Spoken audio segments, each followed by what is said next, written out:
그 서해안에 가면은 갯벌이 있습니다. 그리고 그 지금은 많이 없어졌죠. 이제 간척 사업을 해서 갯벌은 이제 주로 이제 그 진흙, 머드라고 하는 진흙으로 이제 이루어졌는데, 우리가 그 인천공항이 이제 옆에 있잖아요. 인천공항도 사실은 그 원래 지금 이제 영종도가 그렇게 큰 섬은 아니죠. 영종도가 이렇게 있고 주로 갯벌로 이루어졌었는데, 거기를 이제 매립을 하면서 간척 사업을 하면서 지금 이제 큰 이제 공항이 들어서게 된 겁니다.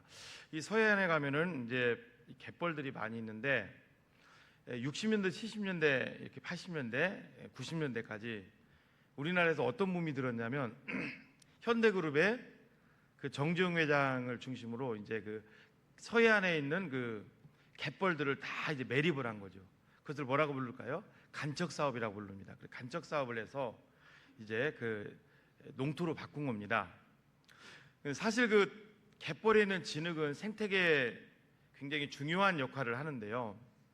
어부들에게는 사실 그렇게 큰 이로움을 주지 못한다고 합니다. 무슨 얘기냐면 그 진흙이 푹푹 빠지고 그 안에 어떤 조개라든가 그런 게 모래에 살지 잘 그 또 살기도 쉽지 않고, 예를 들면 전라남도 이제 무안 같은 데 가면은 갯벌에 뻘락지 그런 게 있어요. 그런데 서해안에 있는 이제 대부분 이쪽 갯벌들은 그 미생물들은 많겠습니다만 그런 게 드물죠. 그래서 이제 간척 사업을 하게 됐는데, 그 배재대학교의 그 한 교수가 정확히는 정광한 교수라는 교수가 이제 팀이 서해안에 있는 그 갯벌을 조사하기 시작했습니다. 배재대학교의 정광한 교수 팀이. 그리고 이 놀라운 사실을 하나 발견했어요. 이번에 우리가 이제 그 농어촌 선교를 가는 충남 보령, 정확히는 대천해수욕장 근처에 있는 그 머드, 이 뻘에서 뭘 발견했냐면 세계에서 가장 그 최고의 가치로 여기는 진흙이 사해바다의 그 머드랍니다. 그 뻘. 그런데 사해바다에, 이스라엘의 사해바다에 있는 그 진흙의 성분보다 훨씬, 또 전체는 안 그렇겠죠.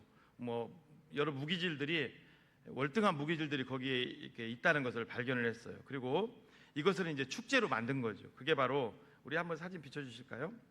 해마다 대천해수욕장에서 열리는 바로 머드 축제입니다. 머드 축제. 여러분, 이 머드 축제는 우리 농어촌, 또 공교롭게 농어촌 선교 기간에 또 열려요. 한 10분 정도 거리인데 7월 한 20일경부터 말까지 열리는데요. 그 2017년에 딱 열흘 열렸어요. 열흘 동안 이 머드 축제에 얼마나 사람들이 왔냐면 그 열흘 동안에 무려 568만 명이 왔어요. 엄청나죠? 그리고 외국인들이 50만 명 가까이요. 이제 코로나 때 잠시 주춤했습니다만 이제 지금 또 회복되고 있죠. 그리고 그때 이제 그 단기간에 또 벌어들인 돈이 거의 1,000억 가까이 된다고 합니다. 그럼 이제 그 머드가 축제 때만 이제 사용이 되느냐? 아니요. 그 화장품 원료, 또 기타 막 여러 원료로 지금 되고 있고, 또 재밌는 게 뭐냐면 그 세계에서 큰 축제 중에 하나가 그 스페인에서 열리는, 여러분 혹시 아세요? 토마토 축제라고? 토마토 막 13만 톤 갖다 막 놓고 막 뿌리고 하는 게 있잖아요. 이 머드 축제가 나오면서 우리나라에 뭐 규모는 이제 작게 시작하지만 우리나라도 토마토 축제가 새롭게 형성되기도 했어요. 여러분, 쓸모없는 진흙이어서 그냥 간척 사업을 거기다 그 위에 황토를 얹어서 간척 사업을 했던 그 머드가 나중에 한 교수로 인해서 이렇게 소중한 거라는 걸 알게 된 거죠. 사실 여러분 아시겠지만 요즘 쌀 안 먹잖아요. 소비 안 하잖아요. 젊은이도 요즘 밥 잘 안 먹잖아요. 그 서해안에 그 좋은 질 좋은 머드들을 만약에 그 간척 사업을 하자고도 살렸다면 또 다른 문제가 되는 거죠. 근데 우리는 그걸 가치를 몰라서 그것을 다 매립했죠. 여러분, 무슨 얘기를 나누고 싶냐면 그 쓸모없어 보이던 그 머드가, 그 진흙이, 갯벌이 한 교수를 만나서 지금은 세계적인 축제가 됐고, 거기서도 또 얻어지는 부산물을 통해서 지금 질 좋은 여러 가지를 지금 만드는 상황이 된 거예요. 만남은 이렇게 소중합니다. 우리 인생에도 이렇게 만남이 소중합니다, 여러분. 저는 오늘 남은 인생을 누구에게 맡길 것인가의 만남에 대해서 같이 좀 나눠보려고 하는데요. 오늘 예수님은 그 유대 예루살렘에서 정확히는 볼일을 보시고 이제는 갈릴리로 가고 계셨어요. 이때 당시에 여러분, 이스라엘은 지역이 크게 세 개로 딱 나눠져 있었어요. 우리 그 사진을 한번 볼까요? 맨 밑에는 이제 유다라고 하는 예루살렘을 중심으로 이렇게 지역이 형성되고 중간에도 좀 북쪽 부분으로는 이제 사마리아라고 하는 이제 지역이 형성되고, 그다음 맨 위는 갈릴리 호수를 중심으로 갈릴리라고 하는 지역이 이제 이게 딱 이렇게 세 개로 나눠져 있었어요. 예수님은 아마 명절 때 보통 이제 주로 예루살렘 밑에를 많이 다니셨는데, 원래 예수님의 활동은 갈릴리 주변이죠. 자, 볼일을 보시고 이제 갈릴리 쪽으로 가시는데, 이때 당시 사람들은 여러분 그 유다에서 저 위에 북쪽에 갈릴리로 가는 방법, 제일 빠른 길이 있어요. 바로 다음 사진 볼까요? 직선으로 가면 됩니다. 직선으로 저렇게 가면 되는데, 유대 사람들은 갈릴리를 이용한 이유가 거기에 뭐 질 좋은 뭐 수원지도 있고 또 무역을, 거기가 아무래도 이방 나라들하고 연결돼 있으니까 이제 무역 때문에 간 거예요. 많이를 갔죠. 근데 갈릴리로 가는데 제일 빠른 길을 딱 뒤로 하고 다 돌아다녔자고, 저쪽 그 B 코스로 돌아다녔어요. 거기는 어떤 쪽이냐면 오늘날 요르단 쪽인데 척박한 곳이에요. 유대 광야가 있고요. 아주 쉽지 않은 길입니다. 그런데 왜 저렇게 사서 고생을 했을까? 그 이유가 있죠. 바로 역사적 배경 때문이에요. 우리 그 역사 시간에도 배웠던 건데요. 이스라엘은 여러분 그 솔로몬의 아들 이후로 나라가 두 동강이 납니다. 남쪽과 북쪽으로 두 나라가 들어서게 돼요.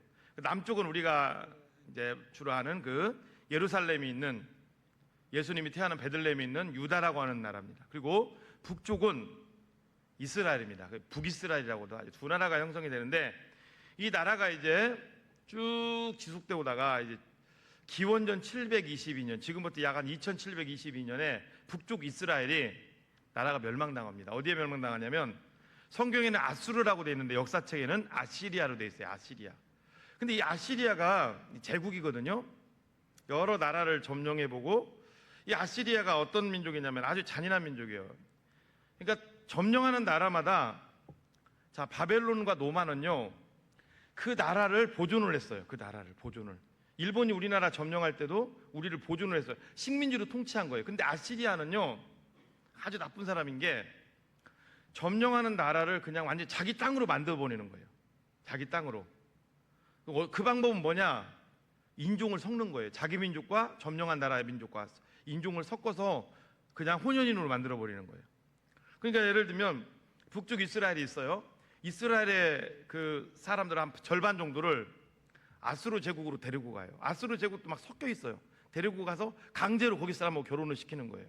그럼 자녀가 태어나면 혼혈인이 나겠죠. 그리고 또 막 피가 섞인 아수르 사람들을 북쪽 이스라엘로 또 이주시키는 거예요. 거기서 또 결혼을 시키는 거예요. 그럼 이제 시간이 지나면 어떻게 될까요? 이제 혼혈인이 난 거죠. 그게 이제 예수님 당시까지 이어져 온 거예요. 그러다 보니까 여러분 성지순례 여러분 가시게 되면 한번 나중에, 지금은 이제 이스라엘이 좀 안 열렸습니다만 가게 되면 이스라엘 사람들을 쭉 보십시오. 정통 유대인들이 있어요. 그리고 또 혼혈인들이 꽤 많이 있는 걸 보게 돼요. 물론 역사적 배경도 있겠죠. 정통 유대인들은요, 사진 한번 볼까요? 유대 이제 이스라엘 군인인데 저렇게 백인 비슷해요. 백인. 정통 유대인들은 백인 비슷하게 생겼습니다. 그러면 피가 섞인 유대인들은 아무래도, 다음 사진 볼까요? 저렇게, 저게 여러분 또 그 제가 다른 민족들을 갖다 섞어 놓은 게 아니에요. 유대인이라고, 유대인인데 저도 가서 놀랐어요. 순수한 유대인도 있지만 저렇게 막 복잡한 그 아랍인 비슷한 사람도 있어요. 왜 그러냐면 이게 역사적으로 침략도 당하고 또 저 혼혈 정책으로 피가 막 섞여 버린 거예요. 그러다 보니까 아까 보세요. 제가 정통 유대인 사진 한번 다시 보여주실래요? 정통 유대인과 피가 섞인 사람과 확연히 다르잖아요. 인종이 섞여 버리니까. 그러니까 남쪽에 있는 바벨론의 지배를 받았던 정통 유대인들은 북쪽의 이스라엘 사람들 더 이상 인정 않는 거예요. 사마리아 사람들을. 더 이상 저 사람들은 아브라함의 혈통이 아니다. 우리 하나님의 선민이 아니다. 피가 섞였으니까 이제 끝났다. 그러다 보니까 어떻게 되냐면 그 사람들하고 아예 상종을 않는 거예요. 고립시켜 놨어요. 그리고 무역은 해야 되잖아요. 무역은. 그래서 그 위에 쪽이 그 아까 갈릴리 쪽이 유럽이라든가 저 위에 아시아 쪽에서 여러 가지가 들어온 루트입니다. 이쪽은, 이 동쪽은 사우디아라비아가 있고 유대광야가 있고 이게 딱 넘어갈 수가 없어요. 그러니까 무역은 해야 되고, 그러다 보니까 다니는데 갈릴리 이 사마리아 쪽을 돌아서, 그쪽으로 가지 않고 돌아서 다니는. 근데 예수님은 오늘 본문에 보니까 사마리아를 통과해서 직접 거기를 가로질러서 사람들이 안 가는 루트를 통해서 그 갈릴리로 가시려고 그 마을로 들어간 거예요. 자, 예수님이 들어갔을 때 여기 성경에 보니까요, 시간이 6시, 6시라고 나오거든요. 6시. 그 6시는 여러분 이스라엘 시간입니다. 우리나라는요, 거기다 6을 더하면 12시입니다. 12시. 우리나라는 가장 뜨거울 때가 몇 시일까요? 오후 2시. 이때 뜨겁답니다. 가장. 이스라엘은 가장 뜨거울 때가 언제일까요? 12시. 한낮에 가장 뜨겁답니다. 12시. 자, 예수님이 사마리아에 들어가서 정확히는 수가라고 하는 마을에 가서 우물가에 지쳐서 앉아 계셨어요. 배도 고프고.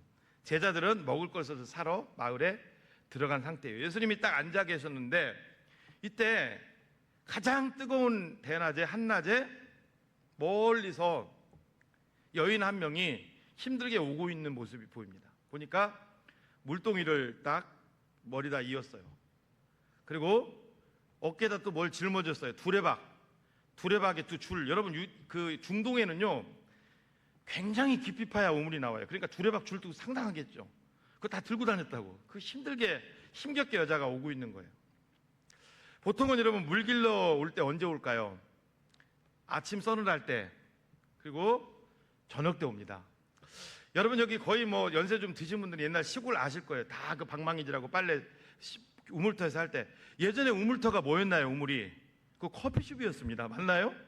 옛날에 그 만남회장이었다고. 맞죠? 거기서 모여서 방망이질하면서 남편 흉도 보고 또 다른 사람들 흉도 보고 계속 그거 했었다고. 그거 힘든 거 같이 만남회장이었다고. 우물이. 맞죠? 같이 빨래도 짜주고 그거 하는 게 우물이에요. 그런데 그걸 언제 했다고요? 아침 일찍 서늘할 때 아니면 저녁 때 했다고요. 그런데 대낮에 아무도 없을 때 오는 거예요.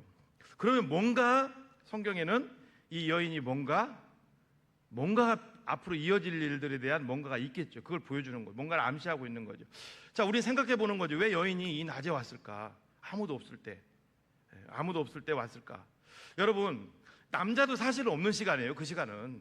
예수님은 지나가다가 들린 거예요. 거기에. 그렇죠? 나그네로 지나가다가. 자, 다시 말씀드립니다. 예수님이 들어간 사마리아 또 수가성, 그곳은 어떤 곳이에요? 고립된 땅입니다. 그렇죠? 어떻게 보면은 고립된 딱 이스라엘로부터 고립된 딱 곳이에요. 왕따 당하는 땅이에요. 그리고 그 땅에 한 여인, 아무도 오지 않은 대낮에 그 빨래터에 또 물 길른 곳에, 그곳에 외롭게 혼자 그 한낮에 가장 뜨거울 때, 사람이 일부러 없을 때 그 여인이 거기에 온 거예요. 어떻게 보면 이 여인에게 무슨 사연이 있어 보이죠. 이 여인도 고립된 여인이죠. 그곳에 누가 찾아가신 거예요? 예수님이 일부러 찾아가셨다는 사실입니다. 여러분, 이것이 보여주는 게 뭘까요? 오늘날의 현실을 보여주죠. 오늘날 우리의 삶도 어때요? 점점 어떻게 될까요? 고립돼 가고 있습니다. 점점 개인주의화돼 가고 있고요, 고립돼 가고 있어요. 여러분, 오늘날 우리 삶이 고립돼 가고 있다는 걸 뭘 보면 알 수 있을까요? 간간히 들려오는 소식들을 보면 금방 알게 돼요. 어떤 얘기가 들려오나요? 고독사. 참 안타까운 것은요, 어떤 사람은요 한 달이 넘게 있다 발견되기도 해요. 점점 고독사 얘기. 또 점점 이 사회가 개인주의화 되고 있다는 것을 우리가 금방 알게 되는 것은 어디를 보면 알 수 있나? 뭐 지하철 같은 데 타보면 알 수 있죠. 한번 사진 한번 볼까요? 지하철 타면은 다 저게 여러분 일부만 제가 갖고 온 거지, 빡빡할 때 보면 다 그냥 개인, 웃음이 없어요. 뭔가 싸늘한 모습. 그렇죠? 웃음이 없어요. 뭔가. 저는 지하철을 가끔 타는데요, 옆 사람들과 대화하는 거 거의 못 봅니다. 다 그냥 서로 각자 개인 플레이. 친한데도 개인 플레이. 신방을 다닙니다. 아파트 같은 데 타면요 뻘쭘 올 때가 있어요. 거의 그래요. 그러면 딱 저희 목사님 들고 들어가면 다른 사람들 들어오잖아요. 그럼 왜 뻘쭘 온 줄 아세요? 다 벽 보고 있어. 내릴 때까지 누르고서 벽 보고 그냥 다 있는 거예요. 한마디도 안 해요. 그 얘기하면 큰일 나. 거기서 무슨 얘기하면 떠들면 난리 나요. 민폐예요.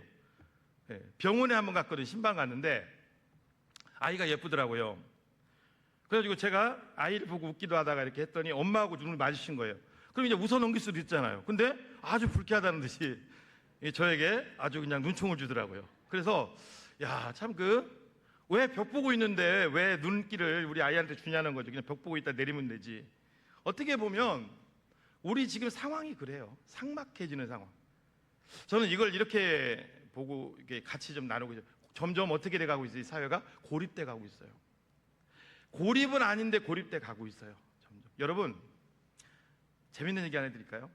우리보다 선진국을 먼저 거쳤던 미국 같은 나라, 여러분 직원들끼리 전화번호 공유할 거야 안 할까요? 안 합니다.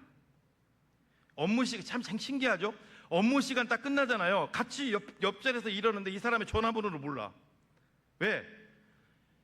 저녁 퇴근 시간 7시, 8시 넘어도 그 사람한테, 동료한테 뭐 전화를 하잖아요. 회사에서 과장이 뭐 대리한테 전화하고, 이건 할 수도 없고 이건 큰 민폐인 거예요. 이게 선진국으로 갈수록 점점 대화가 단절되고, 가정도 그렇잖아요. 가정 예배를 우리가 드리고 이제 가정 예배 집중 기간도 삼겠습니다만, 저도 우리 아이들과 지금 가정 예배를 이렇게 드리는데 좋더라고요. 참 너무 좋고, 여러분 점점 이제 고립되고 단절되고 그런 속에 우리가 지금 살아가고 있습니다. 그곳에 누가 들어가셨어요? 사마리아 지역의 수가성에 예수님이 들어가셨습니다. 자, 예수님이 들어가셔서 제일 먼저 한 게 뭘까요? 먼저 그 여인에게 먼저 말을 거시는 거예요. 나에게 물 한 모금 줄 수 있습니까? 그때 여인이 눈이 동그라내졌어요. 그러면서 4장 9절에 보니까 여인이 이러는 이상한 사람 취급하는 거예요. 틀리잖아. 우리 인종이 틀리잖아요. 우린 예수님은 유대인이고, 그리고 그 여자는 피가 섞인 혼혈인데, 그리고 남자와 여자인데, 이때 당시는 사마리아 유대인들이 상종하지 않는데 왜 나에게 물 달라고 하냐는 거예요. 그리고 남자와 여자가 말 안고 다니던 시대거든요. 왜 나에게 그걸 달라고 하는 거예요? 이상한 사람으로. 자, 9절 말씀 읽어볼까요? 시작.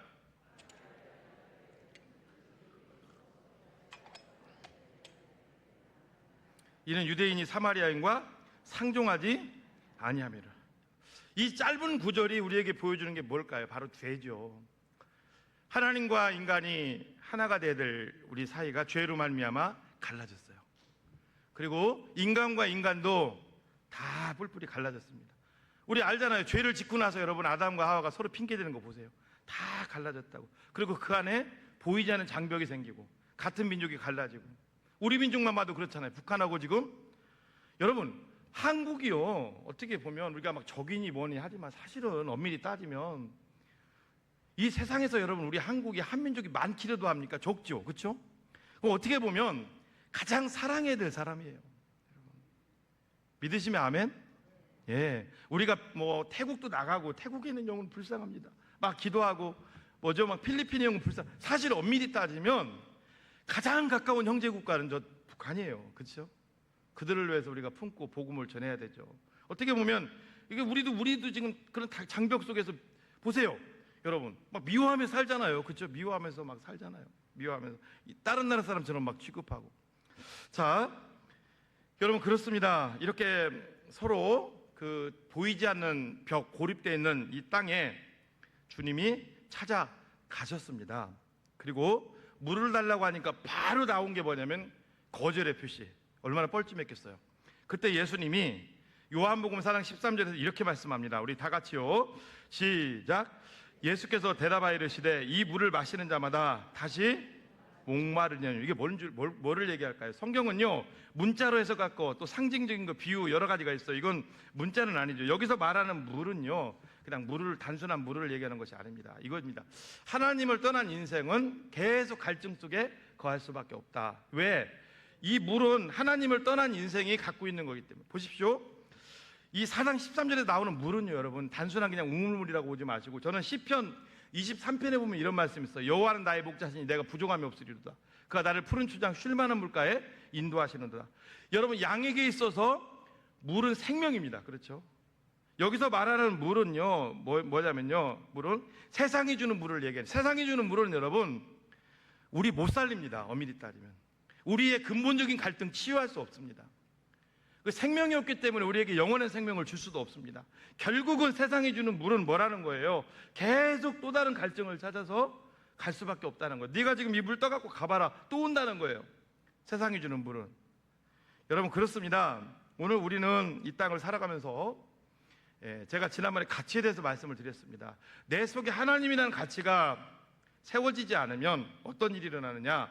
하나님이라는 가치가 세워지지 않으면 자꾸 갈증을 유발시키는 세상의 가치를 찾아다닐 수밖에 없다는 거예요. 오늘날 우리가 사는 이 세상, 두 가지 가치가 최고의 가치입니다. 돈과 안정이에요. 그렇죠? 돈과 안정이라는 우상입니다. 돈이 있어야 돼요. 돈 없으면 사람 구실 못한다고 하잖아요. 안정, 편안한 노후가 있어야 됩니다. 이 두 가지가 지금 딱 쌍두마차로 우리를 위협해오고 있는 이 시대입니다. 근데요, 돈을 많이 가지면 우리 생각으로는 자 보십시오. 여기 지금 뭐 돈이 막 100억 있는 분들 드물잖아요. 1000억 있는 분들은 거의 안 계시잖아요. 돈을 많이 가지면 베풀 것 같지만 또 그렇지도 않다는 거예요. 계속 갈증이 일어나요. 예를 하나 들어볼게요. 그 1800년도 후반이에요. 미국 매사추세츠주에 히티 그린, 이거 실화입니다. 히티 그린이라고 하는 한 여인이 살고 있었어요. 아버지가 고래잡이를 하면서 돈을 많이 벌었어요. 그 자녀들한테 재산을 물려줬어요. 이 포브스지인가 거기서 20세기 중반부터 약 1000년 동안, 아니 20세기 중반까지 거꾸로 1000년 동안 사업을 하지 않고 돈을 가지고 아끼고 막 이렇게 해서 가장 돈을 많이 번 여성은 누군가 했더니 히트 그린이에요. 물론 사업한 사람은 더 많이 번 사람도 있겠죠. 이 히트 그린은 여러분 무신론자였는데요. 이 여자의 최고의 가치는 돈이었어요. 돈을 그 아버지로부터 들어온 돈 절대로 그게 떠나면 안 돼. 내 손에서 떠나면 안 되는 거예요. 이게 생명과도 같아. 이 여자가 돈을 아끼려고 별짓을 다 했답니다. 예를 들면 세탁비 나가는 게 아까운 거예요. 세탁비를 아끼려고 검은색 옷만 주로 입고 다녔답니다. 검은색 계열 옷. 자녀들도 다 검은색 계열 옷만 다 입힌 거예요. 그리고 식비를 아끼려고 식빵과 오트밀을 주로 먹어서 가족들이 다 영양실조에 시달리는 거예요. 돈이 그렇게 많은데. 그리고 한 번은요, 그 자기 자식이 좀 어릴 때 그 다리를 다쳤어요. 좋은 병원에 가서 치료하면 되는데 싼 병원을 계속 알아보려고 전전긍긍하다 결국은 어떤 일이 나면 다리를 잘랐어요. 그런데 아깝지가 않은 거예요. 돈이 안 나갔으니까. 한 번은 또 물건을 사는데 여러분 가게가 많이 받고 적게 받고 그럴 수 있잖아요. 근데 어떤 공평한데 어떤 가게에서 좀 더 받았나 봐요. 정확히는 2센트 더 받았대요. 그런데 2센트 더 받았다고 화가 나가지고 그 가게 앞에다가 텐트 치고 농성하는 거예요. 2센트 달라는 거죠. 결국은 2센트 받아내고. 그리고 이 히티그린이 81세 1916년 7월 3일 날 죽었거든요. 싸우다 죽었어요. 우유값 문제, 우유값 5센트 더 받은 문제, 그걸로 막 싸우다가 혈압이 오르고 결국 쓰러졌는데 뇌졸중으로 죽었어요. 여인이 $5 때문에. 나중에 이 여자가 죽었단 말이에요. 죽고 재산을 한번 보니까 세상에 2조 5천억이 있는 거예요. 그렇게 어마어마한 돈, 지금으로 환산해 깼겠죠. 그렇게 어마어마한 돈이 있는데 얼마 때문에 죽었다고? $5 때문에. 여러분, 무엇을 보여줄까요? 사람은요, 많이 갖고 풍성해지면 베풀 것 같고 많이 가지면 이렇게 넉넉해질 것 같지만 아니라는 거예요. 더 갖고 싶어요, 여러분. 더 엄밀히 따지면 하나님이 없는 인생은 계속 어때요? 더 갖고 싶다는 거예요. 더 갖고 싶은 거예요. 더 갖고 싶은 거예요. 자, 예수님은 이 사마리아 지역에 들어가셨습니다. 그리고 대낮에 물 들어온 여인, 그 여인에게 지금 마주하고 계세요. 그 여인에게 예수님이 이제는 그 여인에게 새로운 미션을 주려고 그 여인에게 예수님이 다가가셨어요. 물 달라고 하니까 완고합니다. 완고해요. 왜 내게 물 달라고 합니까? 딱 완고해요. 자, 이 여인을 주님은 사랑하신 것 같아요. 그래서 여인을 쓰시려고 주님이 하신 게 뭐냐면, 예수님이 하시는 거는 여러분 해체하십니다. 싹 해체하고요, 다시 세우세요. 그게 주님이 하시는 방법이거든요. 자, 여인을 향해서 주님이 이런 얘기를 하십니다. 우리 16절 읽어볼까요? 시작. 이르시되, 이게 요한복음 4장 16절에 시작. 이르시되 가서 내 남편을 불러. 완고했던 여인이 깜짝 놀라는 거예요. 남편을 불러오라. 자, 17절에 저는 남편이 없는데요. 근데 예수님 뭐라고 합니까? 네 말이 맞다. 그러면서 18절에 시작. 너에게 남편 5이 있었고 지금 있는 자도 내 남편이 아니니 내 말이 참됐. 여인의 숨기고 싶은 과거가 적나라하게 다 드러나는 거예요. 깜짝 놀랐어요. 여인이 깜짝 놀랐어요. 자기 이제 우리는 이걸 통해서 알게, 이 여인이 왜 대낮에 사람이 없을 때 물더우러 온 이유를 금방 알겠는 거죠. 여러분 생각해 보세요. 여자분들 많이 계신데 지금 남편 다 6명이 지금 나한테 거쳐간다고 생각해 보세요. 그게 여러분, 저는 한 번도 못 봤으니까. 일단 여기 6명의 남자하고 살아본 분 계세요?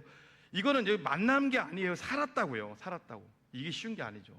더군다나 보수적 유대사에서 이건 쉬운 게 아니죠. 여러분, 여기 중요한 게 있습니다.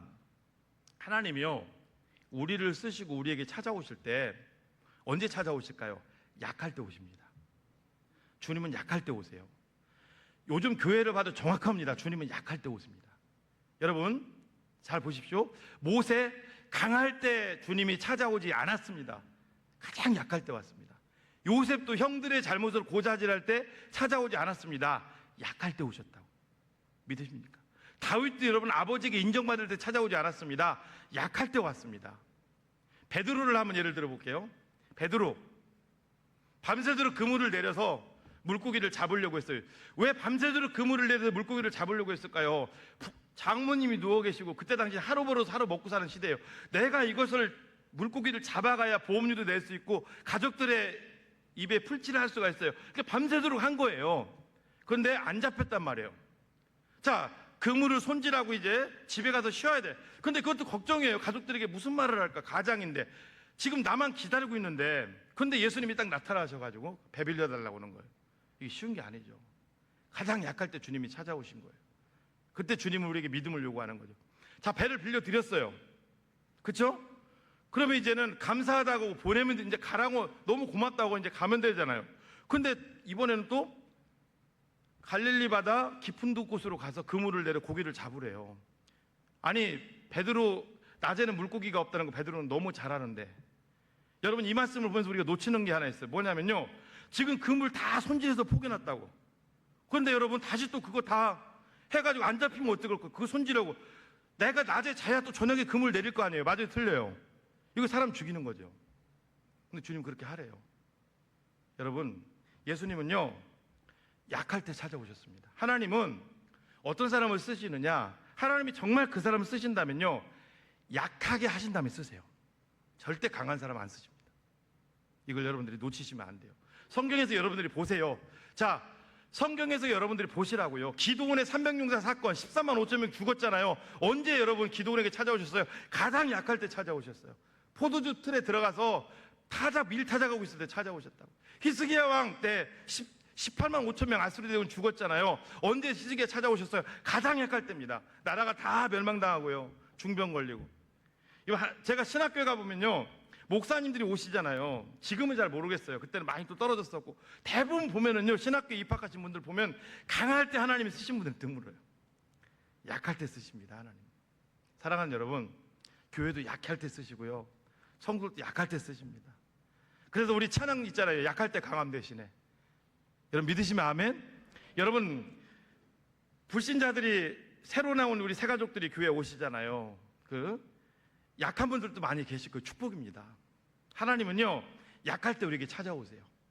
그리고 우리에게 손 내미시는 줄로 믿습니다. 여러분, 잘 보세요.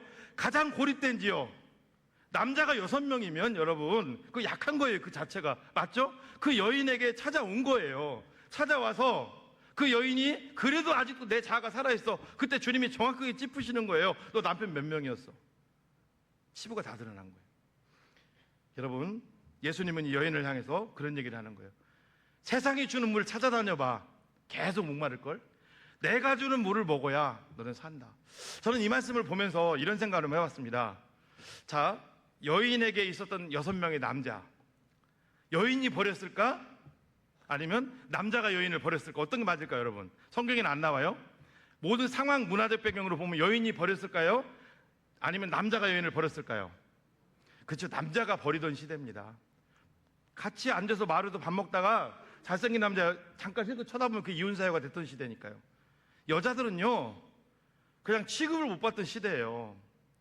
자, 그런데 성경에 왜 이 여자가 6번째 남자하고 살고 싶다는 걸 여기에 기록해놨을까 좀 생각을 해봤어요, 제가. 자, 보십시오. 제가 이 여인이라면요 한 3명한테 버림받으면 이제 결혼 안 할 것 같아요, 진짜. 차라리 구걸해서 먹더라도 벌레 잡아먹더라도 안 할 것 같아. 맞죠? 제가 이런 분 봤어요. 신방 같은 거 하고 이제 사역을 하면서 남편이 술 막 너무 알코올 막 너무 막 술주정뱅이라고 하잖아요. 거기에 살고 또 폭력도 있고. 그래서 남편이 세상을 일찍 떠나는 경우 있죠. 여자분들이 결혼을 안 하는 거예요. 뭐라는 줄 아세요? 너무 싫다는 거야. 이제 한 번 경험해봤으면 됐지 두 번은 싫다는 거예요. 진짜 그래서 혼자 사는 게 너무 편하다는 거예요. 그런 분들 많이 봤어요. 자, 그런데 이 여자는 왜 6명이나 살고 있을까? 어떻게 보면 인간 속에 있는 이게 본능이에요. 사람은 싫은데 또 계속 싫은데 가는 거예요. 계속. 그러니까 갈증이 오는 거죠. 싫은데. 이게 어떻게 보면 여러분 잘 보세요. 이게 우리의 모습이라는 거예요. 여러분, 자 보세요. 예수를 믿고 하나님 뜻대로 산다면, 은혜를 체험했다면 무엇이 좋은지 무엇이 나쁜지 알아야 몰라요? 알죠. 근데 나쁜 걸 체험해봐서 한번 얻어맞았어. 그럼 딱 끊어야 되잖아요. 그렇죠? 또 간다고요. 계속 그래요. 예수님으로 내 삶 속에 채우지 않으면요, 우리 속에는 계속 갈증이 일어날 수밖에 없어요. 실화 하나 또 말씀드릴까? 어떤 분이 도박을 그렇게 좋아했대요. 근데 도박을, 이 화투 아시죠? 이런 거 도박. 근데 이걸 끊고 싶은데 못 끊는 거예요. 그래서 결국은 하다 안 돼서 어떻게 안 좋아서 손가락을 잘랐어요. 실제입니다. 손가락을 잘랐다고. 그럼 이제 못할까 봐. 나중에 친구가 가서 보니까 또 하고 있더래요. 거기서 발가락으로. 진짜예요, 여러분. 배워가지고 발가락으로. 이것도 여러분 다 이게 하면 됩니다. 발가락으로 이것도 하는 거예요. 손가락은 못하니까. 여러분, 어떻게 보면 하나님이 없는 사람의 현 주소예요. 계속 찾아다니는 거예요. 이게요, 이 여인만 생각할 것이 아니라 가짜 물, 가짜 생수, 가짜 영생을 찾아다니는 여러분과 저희 현 주소라고 생각하시면 돼요. 계속 찾아다니는 거예요. 계속. 오늘 이런 분들도 있을 거예요. 여기 지금 예배 드리러 오셨어요. 왔다가 예배 빨리 끝내야 되는데 또 가짜물을 막 찾아다녀야 되니까. 진짜 그렇습니다. 예배 좀 빨리 끝내야 되는데, 여러분 가짜물에 우리가 주눅들어 있으면요, 막 그냥 막 급한 거예요. 사실 가보면 별것도 아니면서. 제가 운전하고 막 가끔 가다 보면 어떤 분이 막 뒤에서 빵빵거리고 막 이렇게 가는 분이 있거든요. 그럼 내가 아내한테 늘 하는 소리 있어요. 제 뒤따라 한번 가볼까? 별거 아닐 거야. 가면 낮잠 자든가 다른 데 가서 지금 뭐 게임방 가든가. 사실 그래요. 왜? 목사님 어떤 근거로 그렇게 말하세요? 사실 하나님 떠난 인생은요, 여러분, 하나님 떠난 인생은요, 결국은 세상의 갈증 일으키는 것에 심취될 수밖에 없어요. 아무것도 아니죠. 그것을 성경이 보여주는 겁니다.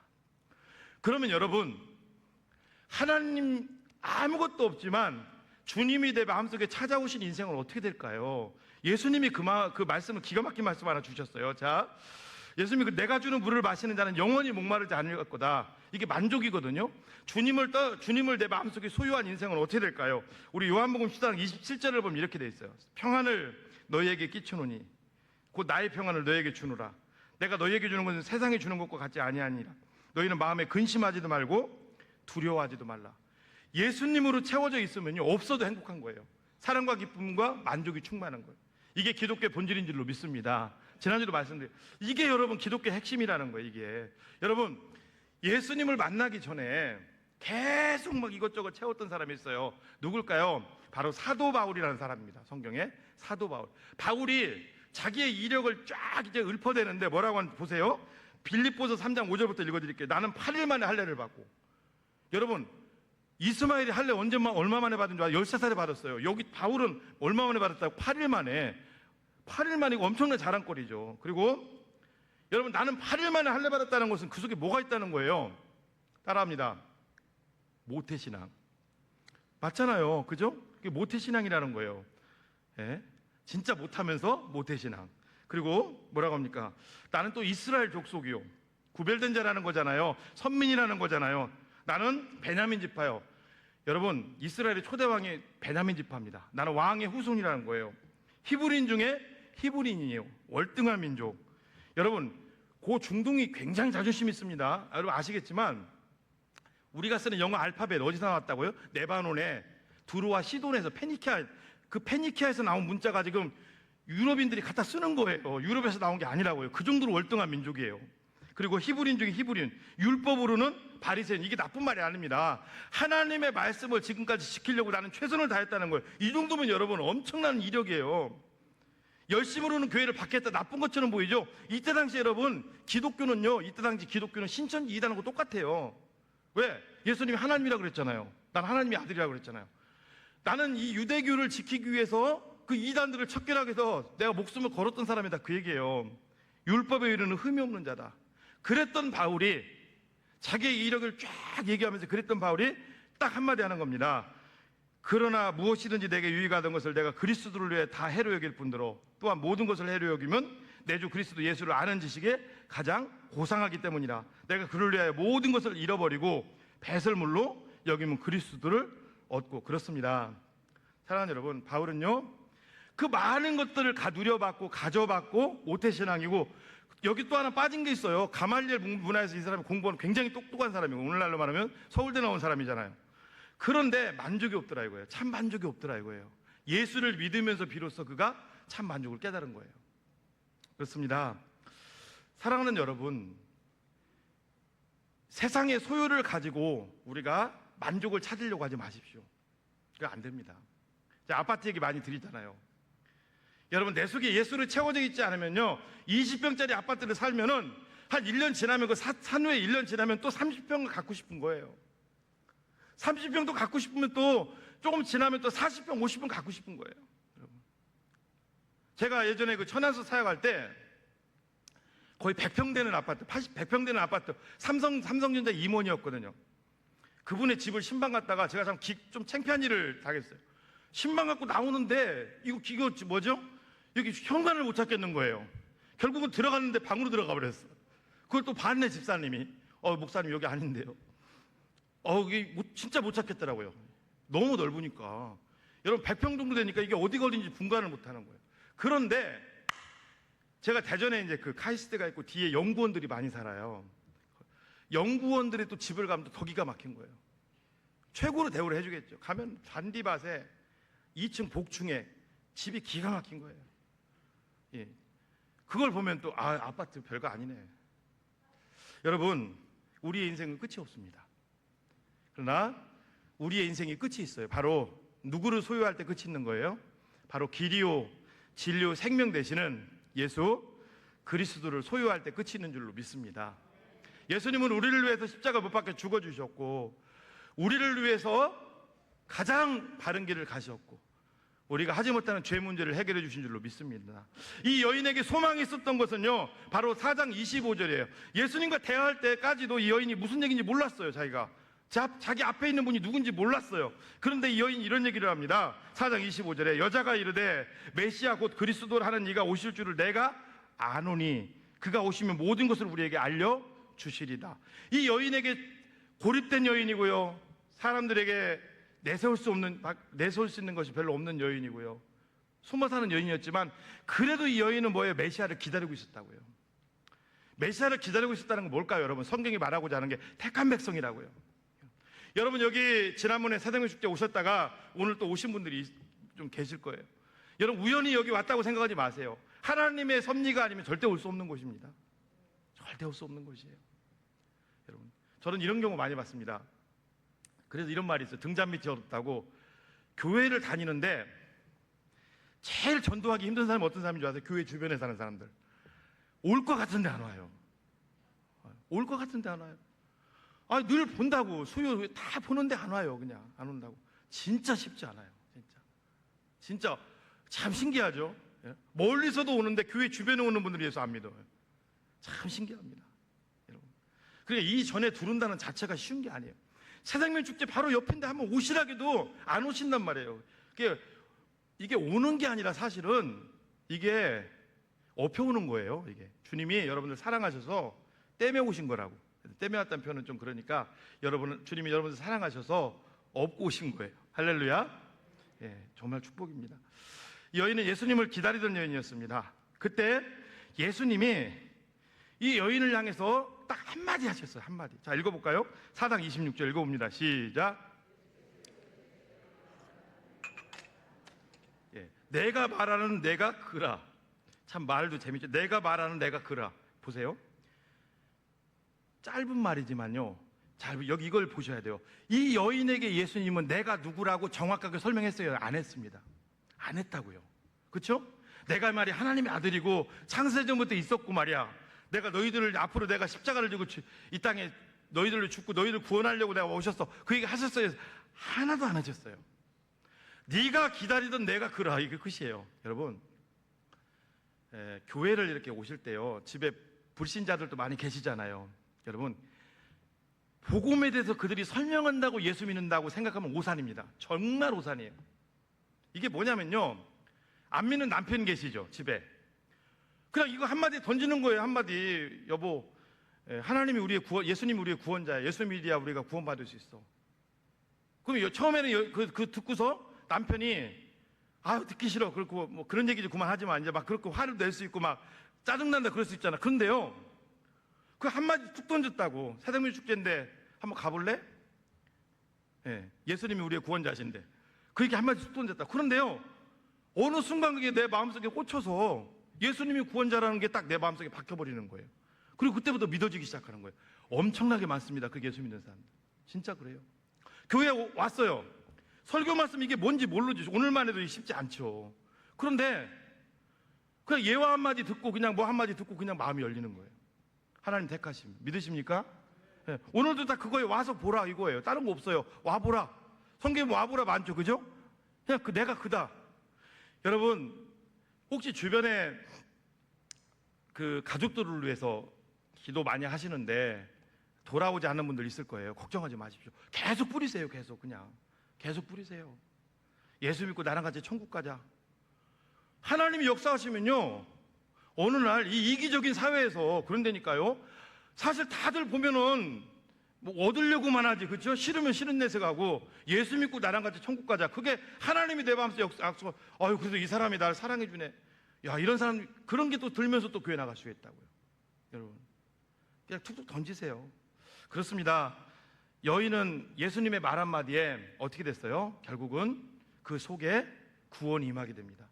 근데 그 전에 뭐가 있었다고? 해체했다고요. 그 완고한 여인을 위해서 예수님이 남편을 불러오라 해체했다고요. 오늘도 마찬가지입니다. 여러분, 하나님은 우리를 쓰시기 전에 우리를 약하게 하세요. 강한 자를 하나님 쓰시기도 하지만 강한 자를 안 쓰신다는 건 아닙니다. 대부분 약하게 하신다면 하나님 쓰십니다. 오늘 자, 이 여인이 어떤 일이 일어납니까? 이 마음속에 단순히 예수님을 믿은 게 아니라 그 예수님이 그 마음속에 이제 메시아라는 게 확 들어왔어요.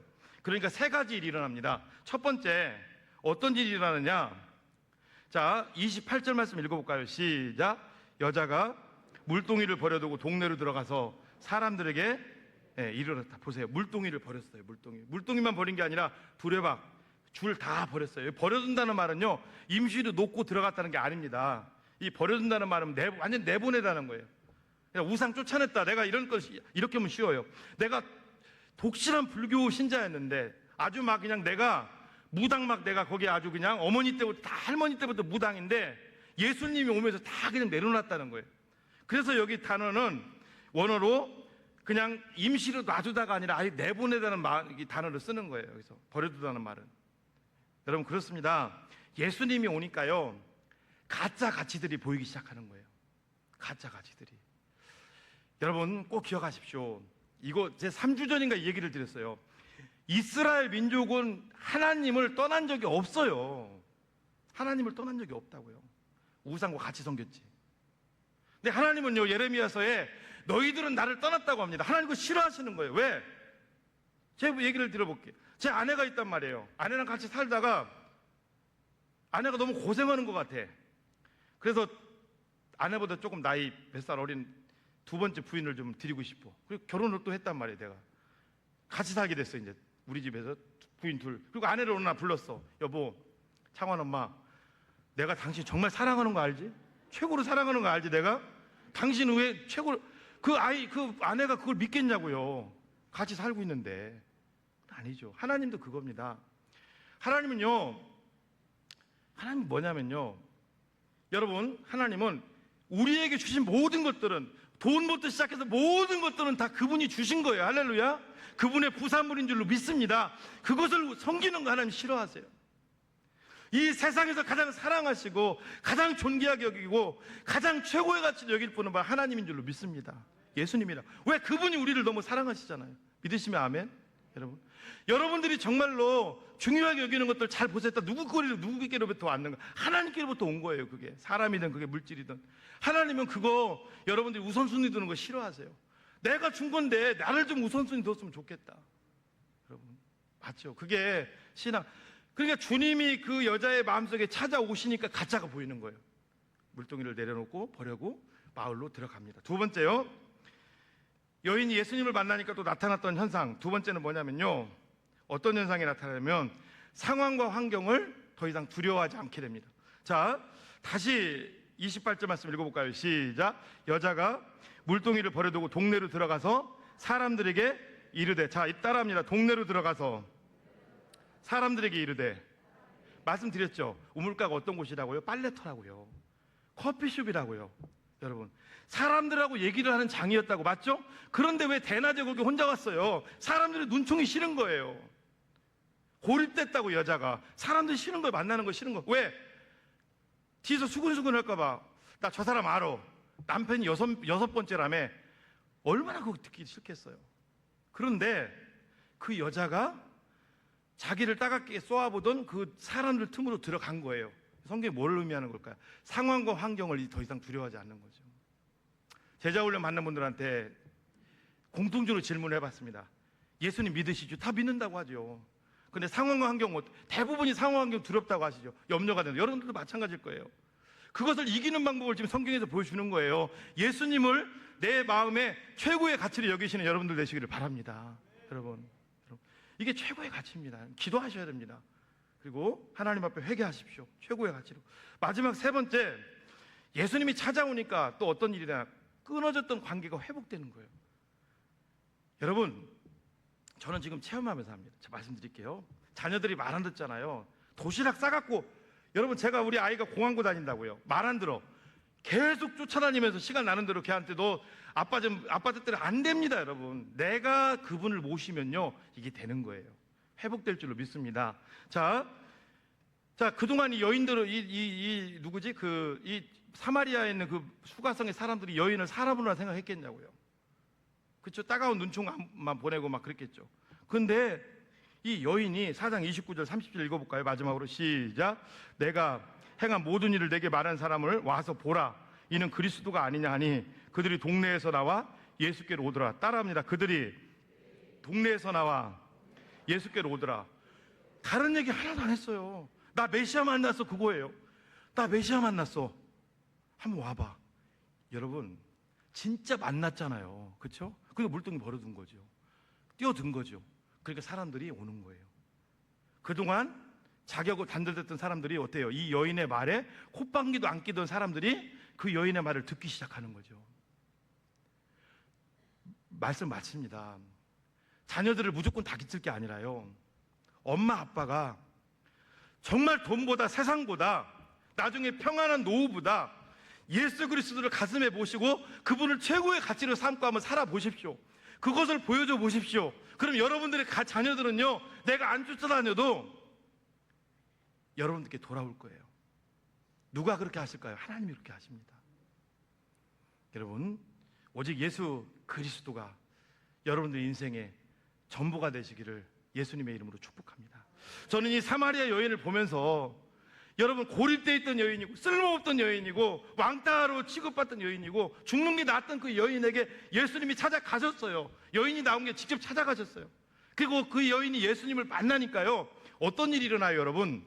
사도행전에 보면은요, 사마리아 지역에 복음을 전하는 사람이 누구? 복음을 전하는 최초의 선교사가 나 빌립이거든요. 근데 누가 빌립을 최초의 선교사라고 할 수 있어요? 이 여인이지. 수가성 우물가 여인이죠. 맞잖아요. 빌립이 사도행전에서는 최초로 나오는데 여인이 맞잖아요. 자기 동족에게 복음을 전했잖아요. 하나님이 이렇게 귀하게 쓰시는 거예요. 오늘도 이 믿음이, 이 기적이 여러분들 가운데 일어나기를 예수님의 이름으로 축복합니다.